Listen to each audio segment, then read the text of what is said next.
We need nuts and bolts to hold our vehicles together, but it takes more than just nuts and bolts to hold things together properly.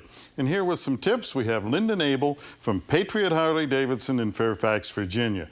Welcome back to the show, Lyndon. Thanks for having me, Pat. All right, you've got some familiar looking stuff laid out here. Yeah. Tell us what you got. So the nut and bolt is really a remarkable device, and it holds things together. But to do its job properly, needs some things to be done properly as well, right? So first is use proper torque.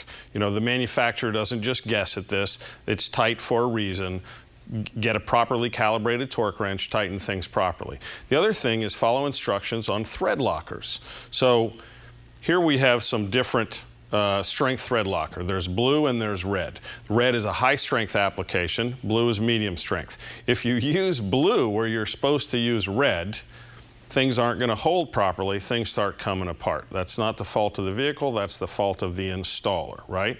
Conversely, if you use red where it just calls for blue, when it comes time to take things apart or do some maintenance, you might find yourself with having to get out a torch, skin knuckles, broken bolts, so on and so forth. Inconvenient at best. Now, for those of you who don't know what thread lockers are, they're chemicals that prevent bolts and nuts from vibrating loose. Exactly. So you get the proper torque and then it stays that way. Right. In some applications, Harley-Davidson's, for instance, very popular addition is to use some more chrome bolts.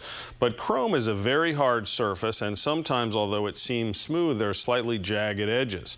Combine this chrome bolt with this chrome nylock, and you oftentimes get a situation where they lock together and you can't get proper torque on it, you can't get it undone, it's just stuck where it is. That's a proper place for anti-seize. Anti-seize will allow that thread lubricant, it will give it a thread lubricant which will allow things to tighten down properly so that you can get the proper torque, and then that nylock nut will keep things in place.